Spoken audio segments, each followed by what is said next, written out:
पुस्तकं आणि माणूस यांचं नातं अखंड टिकवण्यासाठी आर चॅनलनं SST ज्वेलर्सच्या माध्यमातून आणलेल्या बोलकी पुस्तकं या खास कार्यक्रमात या रविवारी पाहूयात राधानगरी तालुक्यातील सरवडेचे ग्रामीण कथाकार दत्ता परीट यांची मुकादम ही कथा। अभिवाचन सौ रूपा दड्डी। पाहायला विसरू नका आर चॅनल, सर्वांच्या घराघरात, प्रत्येकाच्या मनामनात। नमस्कार, मी सौ रूपा दड्डी। आर चॅनलच्या बोलकी पुस्तके या कार्यक्रमामध्ये सर्व दर्शकांचे हार्दिक स्वागत करते। मी आज तुमच्यासाठी एक नवीन कथा घेऊन आलेली आहे। कथेला सुरुवात करण्यापूर्वी आपण एका पुस्तकाचा परिचय करून घेऊयात। आज पुस्तक परिचय या सदरामध्ये आपण परिचय करून घेणार आहोत कुणा एकाची भ्रमणगाथा या गो.नि. दांडेकर लिखित पुस्तकाचा। हे गो.नि. दांडेकरांच्या आत्मानुभवाचे कलारूप आहे। एक अत्यंत प्रतिभावंत लेखक आणि मनस्वी कलाकार गो.नि. दा 7वीत असताना स्वातंत्र्य लढ्यात भाग घेण्यासाठी घरातून पळून गेलेले गो.नि. परत घराकडे परतलेच नाहीत। त्यांच्या जीवनातील भटकंतीचे वर्णन या कादंबरीत वाचायला मिळते। काही वर्षे अत्यंत हलाखीत काढली, भिकारी अवस्थाच म्हणावी जशी। अत्यंत वाचनीय अशी कादंबरी। हे पुस्तक वाचल्यावर गो.नि. दांचे समग्र साहित्य वाचून काढावे असे वाटू लागते। अतिशय प्रगल्भ पण तितकीच साधी व सोपी प्रवाही भाषा, निसर्गाच्या सौंदर्याचे नेमके रसग्रहण, वेदापासून अनेक धर्मग्रंथांचे सखोल ज्ञान। वाचताना असे वाटते की आपण त्यांच्या सोबत चालत आहोत। सारे कष्ट वेदना डोळ्यांनी पाहत आहोत, अनुभवत आहोत। जीवनाची वैविध्यपूर्ण रूप जितकी दांडेकरांना अनुभवता आली तितके अनुभवलेला मराठी लेखक विरळाच। ही कादंबरी आत्मप्रत्ययाच्या स्पर्शाने रसरशीत झालेली आहे। नर्मदा नदीची परिक्रमा करण्याच्या हेतूने निघालेल्या एका संवेदनशील तरुणाच्या जीवनातला हा अनुभवांश आहे। दांडेकरांनी स्वतःच म्हटलं आहे, मी चित्तशुद्धीसाठी प्रवासास निघालेला यात्री। त्या प्रवासात आणि त्यापूर्वीच्या भटकंतीतही जीवनातल्या नाना रंगांचे अनुभव घेतलेला। त्यातले विविध रंग भरून मी त्या कुणा एकाचे चित्रण केले आहे। भ्रमण गाथेतील प्रसंगाचा मी केवळ साक्षी आणि निवेदक होतो। यशोदा प्रकरण लिहिणे मात्र तितकेसे सोपे नव्हते। मीही मजकडून गुंतलो होतो। माझ्या आजारपणामुळे मला तिच्या वडिलांच्या आश्रमात राहणे भाग पडले आणि त्यामध्ये तिची निरपेक्ष अतिथी सेवा, या सेवेने दोघांच्याही भावनांवर मात केली। हळुवारपणे दोघेही अपार स्नेहाच्या नात्यात गुंतत चाललो। गुंतणे कुणाच्याच पक्षाला लाभदायक नाही हे माहीत असूनही दोघांमध्ये एक अमिट बंधन होते। तिने आणि निरुपायाने मीही ते बंधन जपले पण ओलांडले नाही। शेवटी आला ताटातुटीचा क्षण, जिव्हारी भिडणारा, त्यालाही निर्धाराने सामोरा गेलो। ही उत्कट कथा मी कुणा एकाची भ्रमणगाथा लिहून शब्दबद्ध केली आहे। अतिशय सुंदर आणि वाचनीय असे हे पुस्तक गो.नि. दांच्या या यात्रेदरम्यान आपले हे अनुभव ज्ञान समृद्ध करणारे पुस्तक। नक्की वाचायलाच हवे असे हे पुस्तक। धन्यवाद। आता यानंतर आपण आपल्या कथेकडे वळूया। आजची कथा आहे मुकादम। कथेचे लेखक आहेत माननीय दत्ता परीट सर, सरवडे। ग्रामीण कथाकार म्हणून सर सुपरिचित आहेत। सर निवृत्त मुख्याध्यापक असून उत्तम वक्ते आणि कथाकथनकार आहेत। तर आपण कथा वाचूयात। मुकादम। साखर कारखान्याचा कर्णकर्कश भोंग्यानं दुपारचे 12 वाजल्याची सूचना दिली। परिसरात असलेले कॉलेज नुकतंच सुटलं होतं। कॉलेज कुमारांच्या टिब्बल चौबल सीट सवारी घेऊन टू व्हीलर रस्त्यावरून बेदरकार धावत होत्या. मुलींचे घोळके पाहिल्यावर उगीच गाड्यांचे आवाज वाढवून पोरं आसुरी मज्जा चाकत होते. इतक्यात रस्त्यावरून वेगाने जाणाऱ्या सर्वच गाड्यांचे ब्रेक कचाकच दाबले गेले. गाड्या धुरळा उडवत तिथल्या तिथे थांबल्या. कॉलेज कुमारांच्या खिशातील मोबाईल पटापट बाहेर पडले आणि समोर दिसणाऱ्या दृश्याचे फोटो घ्यायला सुरुवात झाली. बऱ्याच मुलांनी व्हिडिओ शूटिंग घ्यायला सुरुवात केली. मागून येणारी सर्व कॉलेजची मुलं मुली तिथेच थांबून आ वासून ते दृश्य पाहू लागले. बाजूच्या कच्च्या रस्त्यावरून उसाने भरलेली एक बैलगाडी टेकड चढून हम रस्त्यावर येऊ पाहत होती. बाव काट्यावरच्या 2-2.5 हातापरस उच्च टापोटाप भरलेली उसाची गाडी सहजासहजी थोडीच वर चढणार होती. टेकड चढताना गाडी पुन्हा पुन्हा माघारी सरकत होती. या गाडीचं अप्रूप मुलांना नव्हतं. अप्रूप होतं त्या गाडीवर सवार असणाऱ्या 17-18 वर्षाच्या एका सुंदर मुलीचं. एका हातात बैलाचा कासरा धरून मोठ्या हिकमतीने आपल्या उजव्या हातातील चापकाच्या फटकाऱ्यानं बैलांना पुढे आकलण्याचा ती प्रयत्न करत होती. मुळात गोरापान असणारा देखणा चेहरा उन्हानं अधिकच लालेलाल झाला होता. वाऱ्याने विस्कटलेल्या डोईवरच्या केसानं एक वेगळीच सौंदर्यात भर घातली होती. तारुण्यात नुकतंच पदार्पण केलेल्या गाडीवरच्या त्या तरुणीचा रेखीव बांधा कोणालाही भुरळ पडेल असाच होता. त्यात तिने नेसलेला घागरा गुडघ्यापर्यंत वर घेऊन कमरपट्टीत खोचला होता. कुणीही बघत राहावं असंच देखणं रूप होतं तिचं. रस्त्यावर बघ्यांची संख्या वाढली, पण या साऱ्या गोष्टीचं भान जीवाच्या आकांतानं गाडी हाकणाऱ्या मुक्ताला मात्र नव्हतं. अंगावरती लक्तर पांघरलेला तिचा बाप अनवाणी पायानं जुवाला बांधलेला दोर ताकदीनं पुढं ओढत होता. कितीतरी वेळा त्याचं पोट पाठवणाला चिकाटलं, पण गाडी काय पुढं सरकली नाही. आणि हे सारं गाडी मागे काही अंतरावर ट्रॅक्टर उभा करून जमदाड्यांचा सिद्धू बराच वेळ पाहत होता. शेवटी त्यानं न राहावून पटकन ड्रायव्हर सीटवरून खाली उडी मारली. इकडे तिकडे पाहून एक मोठा दगड उचलला आणि पुढे सरकणाऱ्या गाडीच्या चाकाला मागच्या बाजूला लावला. काही अंतरावर उभं राहून बघणाऱ्या पोरांना हाक दिली. बघता बघता 10 हात गाडीला लागले आणि गाडी अलगद हम रस्त्याला लागली. मुक्ताच्या बाचा चेहरा खुलला. मुलांनी जल्लोष केला. एक लाईव्ह सीन व्हिडिओबद्ध केल्याचा आनंद देखील मुलांच्या चेहऱ्यावर दिसत होता. आणि 2च मिनिटात तो सीन पंचक्रोशीत व्हायरल झाला. मागून येणाऱ्या ट्रॅक्टरला मुक्तानं वाट करून दिली. सिद्धूनं मुक्ताकडे पाहतच ट्रॅक्टर पुढे दामटला. मुक्ताने हसून सिद्धूकडे पाहिले. एक कृतज्ञतेची भावना मुक्ताच्या चेहऱ्यावर दिसत होती. गाडी अड्ड्यावर मुक्ताची गाडी जाईपर्यंत कॉलेज कुमारांच्या गाड्या मागे पुढे चक्रा मारतच होत्या. अर्थात मुक्ताला याचा जराही भान नव्हतं. ती वेगळ्याच चित्रात गुंतली होती. बिद्री बोरवड्याच्या उघड्या माळावर 10-15 कोयताधारी कुटुंबांची बिराडत थाटली होती. दुष्काळी भागातून आलेली ही मंडळी आपल्या भागात 10-20 एकराचे मालक असून बी पाऊस पाणी नसल्यामुळे कंगालच आहेत. जाती नबी उच्च कुळातली आहेत. शेवटी वांज म्हस किती बी धष्टपुष्ट असली, देखणी असली तरी तिला काय चाटायची? नुसती लाळा पाळून तरी काय उपयोग? शेवटी तिला रेड्यासंग अवताला झोपायच लागतंय. अशीच गत ह्या वतनदार लोकांची झाली आहे. 3 सांज झाली. कडूस पडायचा वकूत आला. बाहेर मांडलेल्या 3 दगडाच्या चुलीवरती शिजणाऱ्या गोलमा झिंग्याच्या वासानं परिसर दरवळू लागला. वासानं दिसभर थकल्या भागल्या जीवाची भूक जागी झाली.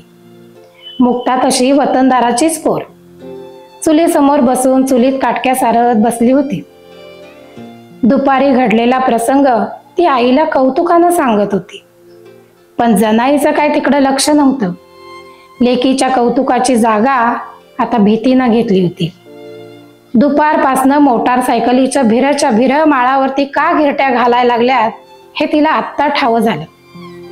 उगाचच भीतीचा गोळा पोटात उमटला. आज पहिल्यांदाच मुक्ता बा संग आईच्या सांगण्यावरून गेली होती. कुठं शान खाल्लं आणि मुक्ताला पाठवली असं जनाईला वाटायला लागलं. जनाई मनातल्या मनात चुकचुकायला लागली. दिवसेंदिवस माळावरती पोरांच्या चक्रा वाढत होत्या. आता मात्र पोरीला एकटं सोडून चालणार नाही हे तिच्या ध्यानात आलं. दिसभर उन्हातानात मुक्ताबरोबर हसत खेळत राबणारी जनाई कडूसं पडायला लागलं की कावरी बावरी व्हायची. रात्रीच्या वक्ताला कवा एकदा एखादा लांडगा आपल्या पिलावर झडप घालील या विचारानं रातभर जागीच राहायची. बा असून नसल्यासारखा होता. दिसभर वाघासारखं काम करणारा, खरं रात्री नवटाक टाकून रातभर घोळणारा. त्यामुळे पोरीची सगळी जबाबदारी जनाईवरच. फाटचं कोंबड्यानं बांग द्यायच्या आतच जनाईचा देश उजडायचा.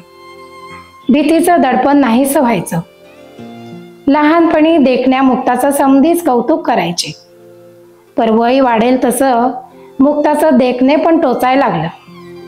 जीवाला घोर वाढत गेला. पोटासाठी वनवन मुलूक फिरणाऱ्या बानं मुक्ताची सगळी जबाबदारी आपल्या बायलीवरच टाकली. त्याचं बी काय चुकीचं आहे म्हणा. हातात कोयता इंगा घेऊन फडात ऊस तोडायला गेल्या बिगर चूल पेटणार होती काय? मुकादमाकडून आगाव घेतलेला सचकार फिटणार होता? एक वेळ चापकाचे फटकारे परवडतील, खरं चार चौघात मुकादमाने दिलेला दम आणि आई बहिणीवर न दिलेले शिवी औंडा गिळत सोसावी लागते. किती यातना होत्यात हे ज्याचं त्यालाच ठाव. एवढ्यावर भागलं तर ठीक, नाहीतर कवा कवा एखाद्या मुकादमाची वाईट नजर बी बाई माणसावर पडतीयच. त्यामुळेच मुकादम या माणसाबद्दल जनाईच्या मनात तिरस्कार होता, भीती होती. पण त्याच्या बिगर संसाराचा गाडा बी पुढे सरकत नाही. म्हणूनच हे सारं ठाव असून बी नवऱ्याच्या पाटणं संसार पाठीवर घेऊन पोटासाठी मुलूक फिरणारी जनाई आपल्या पंखाच्या आडोशाला घेऊन आपल्या पिलाला किती दिवस जपणार होती? आताशी पंख बी अपुरं पडायला लागलं होतं. बस पाळीचा दिवस, बोरवड्याच्या बाजाराचा दिवस. बाजाराला जायचं म्हणून समध्या जणींच्या अंगावर बऱ्यापैकी साड्या होत्या. पिंजारलेल्या केसावरनं फणी फिरवली होती. कपाळावर ठसठशीत कुकुल्या आल्या होत्या. मुक्तानं बी ठेवणीतलं परकर पोलकं घातलं होतं. आता समध्या जणी बाहेर पडणार एवढ्यात कानावर परिचित असलेला बुलेटचा आवाज पडला. कुजबूज सुरू झाली. मुकादम आलं, मुकादम आलं. त्याबरोबर जनाईनं बाहेर पडलेल्या मुक्ताला पटकन खोपटात जायला सांगितलं आणि मुकादम गेल्या बेगार बाहेर पडायचं नाही हे बी बजावून सांगितलं. मुकादमाची फटफट वाजली की आपली आई आपल्याशी असं का वागते हे काय मुक्ताला अजूनपर्यंत उमागलं नाही. धडाक धडाक असा दणका आवाज करत बुलेट पालाजवळ येऊन थांबली. बुलेटला शोभेल अशीच देहयष्टी असलेला रुबाबदार मुकादम रतनांना गाडीवरनं खाली उतरलं. मधल्या स्टँडवर सहज गाडी उभी केली. अंगात 3 बटनाचा पिवळसर रंगाचा मलमलचा शर्ट, पांढरी शुभ्र विजार, डोक्यावर सोलापुरी टोपी आणि तोंडात कायमचा पान तंबाखूचा चोथा. मुकादमाकडे बघत हसत हसत दौलू आबानं खांद्यावरचं घोंगडं खाली हातरलं. मुकादमानं 2 बोटं ओठावर ठेवली आणि बाजूलाच पिचकारी टाकली. खांद्यावरच्या लाल टावेलानं तोंड पुसत बैठक मारली. पालावरची सगळी बापय गडी गोळा झाली. एक वेळ तांबारलेल्या डोळ्यानं सगळ्यांच्या वरनं नजर फिरवली. कारण नसताना सगळ्यांच्या मनात उगीच धाकधूक निर्माण केली. शिवा जाधवानं पुढ्यात ठेवलेला पाण्याचा तांब्या उचलला आणि खळाळा चोळ भरली आणि वर तोंड करून एका दमात उरलेले पाणी घटाघट पिऊन टाकलं. पारू मावशीने आणलेला कप तोंडाला लावला. प्रत्येकाच्या हिशोबाची उजळणी केली. काय कमी जास्त झालं तर लगेच कळवा, पण ठरलेल्या तोडीत काय हायगाय करू नका असा दम देऊन गडी जागचा हल्ला. खोपटाच्या आतल्या बाजूला डोईवर पदर घेऊन बसलेल्या जनाईनं पदरा आडूनच बुलेटवर बसलेल्या मुकादमाला बघून एक सुस्कारा टाकला. पर कुठं माशी शिकली कुणास ठाव. गाडीवर बसलेला मुकादम परत येत्याला बघून जनाईच्या पोटात कालवा कालव सुरू झाली. उगाचच हातापायाला कापरं भरल्यागत झालं. मुकादमानं खिशातला मोबाईल बाहेर काढला आणि 4च दिवसापूर्वी व्हायरल झालेला मुक्ताचा तो व्हिडिओ सर्वांना दावला. त्याबरोबर सर्वांच्या नजरा बाळकू नायकावर खिळल्या. कोणीच काय बोललं नाही. अरे म्या काय विचारतोय, ही पोर कुणाची, हिचा कोण आई बाप हाय का नाही, मुकादम थोड्या चढ्या आवाजातच ओरडला. त्याबरोबर भीतच नायकाचा बाळकू पुढं सरकला. मालक, ती माझीच पोर आहे. बलीव तिला बाहेर. कॉलेजात शिकणाऱ्या पोराने व्हिडिओ काढण्याजोगी कसली हाय ते तर बघूया, मुकादम फिदी हसत बोलला. बाकीच्यांनीही उगीच त्याच्या हसण्यात आपलं हसणं मिसळलं. 4 हातावर असणाऱ्या खोपटातनं बाळकूनं पोरीला बाहेर आणली आणि मुकादम विस्फारलेल्या डोळ्यानं तिच्याकडे बघतच राहिला. उफाड्या अंगाची आणि यौवनानं मुसमुसलेल्या मुक्ताला बघून क्षणभर मुकादम देखील शहारला. मुकादमाचं विस्फारलेलं डोळं बघून जनाईच्या काळजात खोलवर धडकी भरली. थोड्या वेळातच जनाईनं मुक्ताला बळेबळेच खोपटात नेलं. काय म्हणून मौल्यवान हिरा सोबत घेऊन हिंडत असतील, मुकादम मनातल्या मनात पुटपुटला. मालक, काय म्हणाला तुम्ही, बाळकूनं न राहून विचारलं. काय नाही. नाव काय हिचं? मुक्ता. शाळा बिळा काय शिकली आहे काय नाही, मुकादमाने विचारायचं म्हणून विचारलं. वय तर औंदाच 12वीच्या वर्गात शिकाय जात होती, बाळकू कौतुकानं बोलला. अरे शिकतेल्या पोरीला इकडं काय शान काढाय घेऊन आलास, मुकादम थोडा वैतागूनच बोलला. शाळेत गणित शिकवणाऱ्या घारे मास्तरांच्या जाचाला पोर कंटाळी आणि भरीत भर रोज गावापतोर फटफटीवरनं पाठलाग करणाऱ्या श्रीमंत बापाचा पोरगा रक्ताड्याच्या किरणाला वैतागून पोरीनं शाळा सोडली. हे कंच्या तोंडानं सांगू, आम्हा गरीबाला कोण वाली हाय वे, मुक्ताचा बा मनातल्या मनात कुजबुजला. करणार काय मालक, म्हातारी होती तोवर तिच्या सोबतीला कुणीतरी पाहिजे म्हणून मुक्तालाच ठेवत होता. गेल्या पावसाळ्यात म्हातारीनं खत घातलं.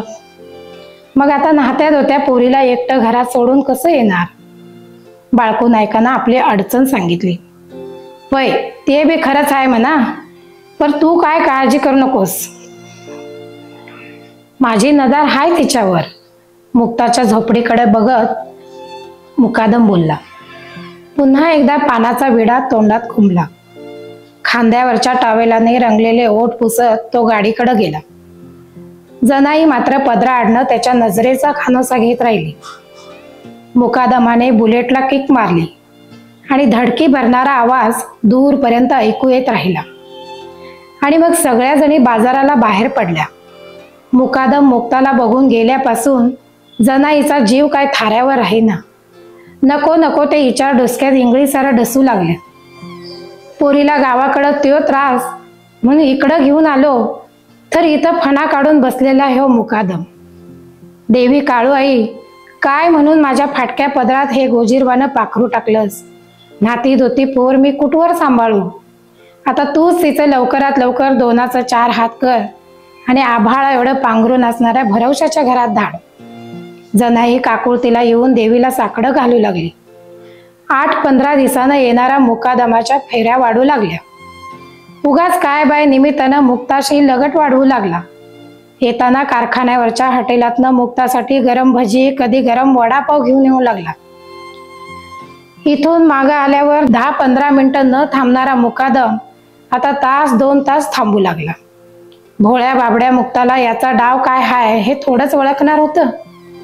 त्यामुळे जनाईचा जीव खालवर होत होता. हे वाद्या कवा डाव साधल आणि माझ्या केतकी सारख्या पोरीला नासवल याचा नेम नाही. त्यामुळेच मुक्ताला सोडून ती क्षणभर बी बाजूला होत नव्हती. नाही म्हणायला पालावर ठिया मांडून बसलेला दौलू आबावर सगळ्यांची मदार होती. तेवढंच काय तो आधार जनाईला वाटत होता. दिसा मागून दिस जात होतं. कारखाना क्षेत्रातली ऊसाची रानं भुईसपाट होत होती. लवकरच कारखान्याची चिमणी बी थंड होणार होती. उरल्या सुरल्या रानावर सपासप कोयतं फिरत होतं. जनाई मुक्ताला सोबत घेऊनच नवऱ्याच्या पाटनं उसाच्या फडात जात होती. मुक्ता आईसोबत उसाचं भार उचलू लागत होती. दिस कसा तरी हसत खेळत जात होतं. खरं कडूसं पडायला लागली की जनाईचा चेहरा पांढरा फटक पडत जायचा. दिसभर काम करून करकंडल्यागत शरीर हातरुणावर पडल्यावर मेल्यासारखं पडत होतं. अदनामधनं जनाई घाबरून उठायची आणि शांतपणे झोपलेल्या मुक्ताकडे डोळं भरून बघायची. मग मात्र तिला बराच वेळ झोप लागायची नाही. डोक्यात विचारांचं काहूर माजायचं. आज बस पाळी होती. बापई गडी उगाच बाहेर हिंडत होतं. 2 दिवस झालं शेजारच्या खोपटातला दौलू आबाबी बाहेरच्या गावाला गेला. त्याचा बी पत्त्या नाही. कडूस पडायच्या वक्ताला एक गडी तळावर यायला लागल्या. चुली पेटल्या. दिसभर चिडीची पसणारा माळ घडाडा बोलायला लागला. चुलीवर शिजणाऱ्या मासळीच्या खांडांचा वास साऱ्या पालीभर पसरला. खमंग वासाना पेंगणाऱ्या पोरांच्या झोपा उडाल्या. जेवण वकूत झाला तरी मुक्ताच्या बाचा पत्ता नाही. तो सकाळी सकाळीच मुकादमाच्या पाठी बसून गाडीवरून बाहेर गेला म्हणे. हे ऐकल्याबरोबर जनाईच्या मनात पाल चुकचुकली. ह्यो आणि काय वाट लावतोय कोणास ठावं. कुठं गेलाय ते आता देवालाच ठावं. शेवटी वाट बघून माय लेकीने जीवन घेतलं. भांडी कुंडी खदबळून उरलेल्या भाताचं आणि कोरड्याचं भांड खोपटात झाकून ठेवलं. बाहेरच्या 3 दगडांच्या चुलीने इसवाटा घेतला.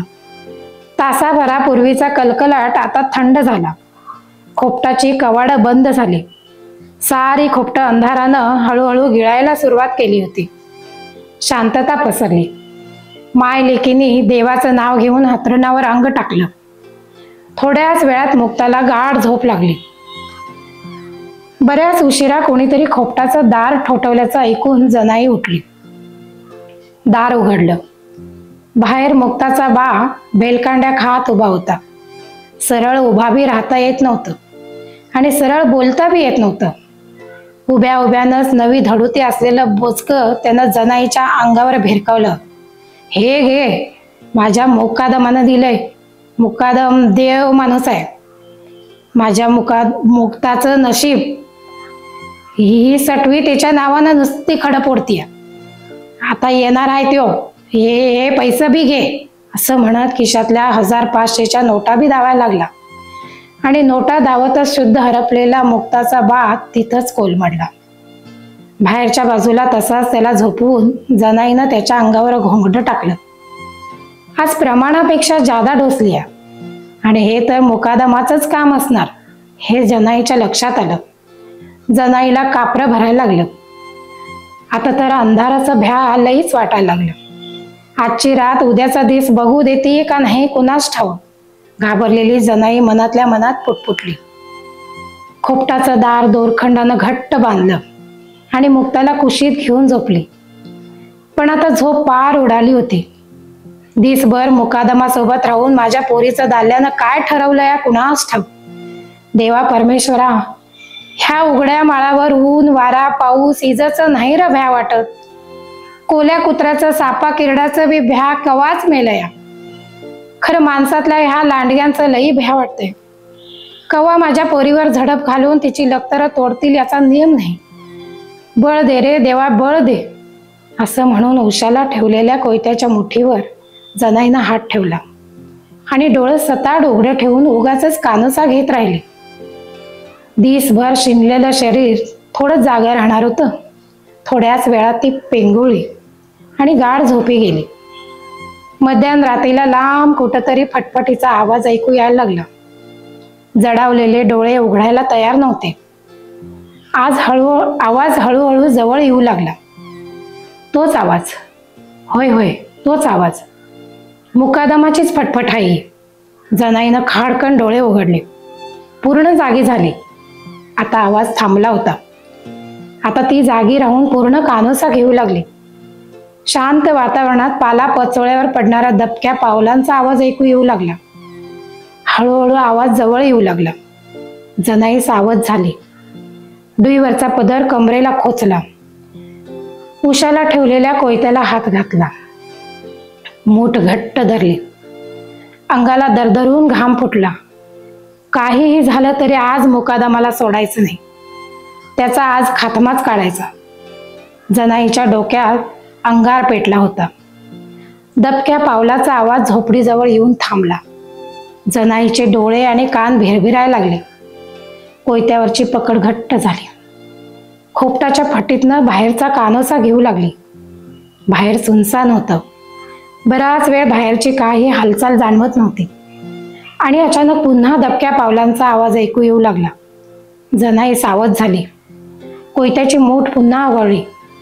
पुन्हा तिनं आवाजाच्या दिशेने खोपटाच्या फटीतून बाहेर पाहिलं. बाहेर काळोख मिठ्ठ अंधाराशिवाय काहीच दिसत नव्हतं. बाहेरचा अंदाज घेत बराच वेळ ती तशीच बसून राहिली. थोड्या वेळाने ती मुक्ता शेजारी येऊन अंथरुणावर पडली. अजून निम्मी रात बाकी होती.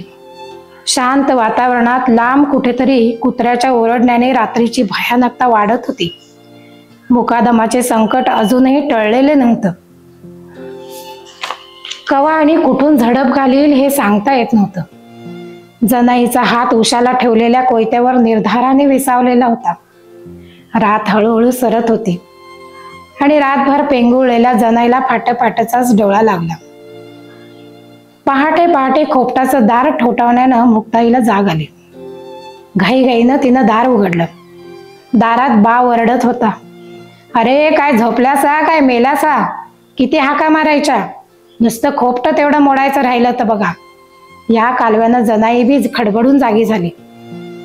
बाहेर अजून अंधुकच दिसत होतं. बाहेर रातभर इसवाटा घेतलेल्या चुली आता धडाधडा आग ओकीत होत्या. बापाई माणसाचा वावर व्हायच्या आतच बाया माणसांच्या आंघोळी व्हायला लागतात. मुक्ताच्या बानं चुलवानावर ठेवलेल्या पातेल्यातलं तापलेलं पाणी जनाईनं वतून घेतलं. आडोशाला जाऊन 4 तांबे अंगावर वतून घेतलं. ओली त्यानंच खोपट्यात शिरून कोरडं धडुतं नेसली. जागी झालेल्या माणसांचा वावर बघून रातभर मानेवर बसलेलं भूत पळाल्याचं समाधान आता तिच्या चेहऱ्यावर दिसत होतं. थोड्या वेळानं मुक्तानं बी आडोशाला जाऊन आंघोळ उरकून घेतली.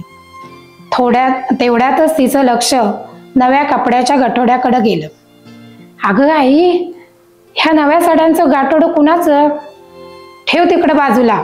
विंचू झटकावा तसं जनाईनं मुक्ताच्या हातातलं गाठोडं झटकलं आणि त्याच वेळी धडकी भरणारा बुलेटचा आवाज जनाईच्या कानावर पडला. जनाईचा चेहरा पांढरा फटक पडला. मुक्ता मात्र कावरी बावरी होऊन एकदा आईकडं आणि एकदा त्या गाठोड्याकडं बघतच राहिली. तिला काहीच समजेना. बाहेर आता पाक उजाडलं होतं. जना, हे जना, दौलू आबाच्या हाकनं जनाई भानावर आली. दौलू आबाच्या येण्यानं जनाईला थोडा धीर आला. तशीच ती बाहेर आली. बाहेर मुक्ताचा बा चुलीजवळच बिडी फुकत बसला होता. वै गा आबा, कुठं होतास 2 दिवस? कंच्या गावाला गेलतासा? जनाईनं विचारलं. आणि कुठं जाणार? तुझ्या पोरीचं लगीन ठरवाय गेलतो आणि ठरवून बी आलोया. दौलू आबांना आनंदाची ही बातमी सांगितली. दोघी माय लेकी एकमेकींकडे बघतच राहिल्या. पोरगा एकुलता एक आहे. 5 एकर उसाचं रान आहे. डोंगर कपारीला बी 2-3 एकराचा डाग आहे. स्वतःची ईर आहे, मोटार आहे आणि स्वतःचा ट्रॅक्टर बी आहे. पोरगा मायंदा शिकलेला बी आहे. शिकल्या सवरलेल्या पाहुण्यांचा गोतावळा बी लई मोठा आहे. आणि काय पाहिजे? तुझ्या पोरीचं नशीब लई मोठं आहे. शिवाय पोरगा मुक्ताच्या ओळखीचा बी आहे. दौलू आबानं एका दमात नवऱ्या मुलग्याची हसत हसत कुंडली मांडली. माझ्या ओळखीचं आहे? मुक्तानं आ वासून लाजतच विचारलं. वय तर आठवतंय काय बघ? बैलगाडी मागणं येणारा ट्रॅक्टरवाल्याकडे बघून कोण हसली बरं? मुक्तानं आश्चर्यानं विचारलं. तू? मुक्ताला जुना प्रसंग आठवला. हा तोच, जमदाड्याचा सिद्धू पैलवान. मुक्ता आनंदली. कुणीतरी मोरपीस फिरवल्यासारखे शरीर आनंदाने शहारले. गोऱ्या गालावर आपोआप रक्तिमा चढला. चेहरा लाजेनं चूर झाला. हे सारं ऐकून का कुणास ठाऊक दोघींच्या बी छातीत धडधडायला लागलं होतं. हुरहुर, भीती, उत्सुकता आणि आनंदाने न्हावून गेल्या. जनाईनं कापऱ्या हातानं मुक्ताला मिठीत घेतलं. तिचं पटाटा मुकं घेतलं. डोळ्यातून घळाघळा पाणी व्हायला लागलं. दुःख आणि आनंद यानं जनाई भारावून गेली. मागच्या 15 दिवसापूर्वी बोलता बोलता दौलू आबा म्हणाला होता, मुक्ताला इकडलंच एखादं स्थळ बघूया. तेव्हा असं काही खरं होईल असं वाटलं नव्हतं. दौलू आबा, तुम्ही माझ्या पोरीचं कल्याण केलासा. खरं ह्याच्यात मुकादम काय खोडा घालायचा नाही ना व. मला तेच लई भ्या वाटते. मनातल्या मनात मुकादमाला शिव्या देत जनाईनं भीतच आपली शंका मांडली. त्याबरोबर चमकून दौलू आबांना जनाईकडे बघितलं आणि म्हणाला, तुला काय खूळ लागलंय काय काय? अगं ते होता म्हणून तर तुझी मुक्ता तुझ्या नजरेला दिसतीया. नाहीतर कवाच माळावरती घिरट्या घालणाऱ्या गिधाडांनी झडप घातली असती.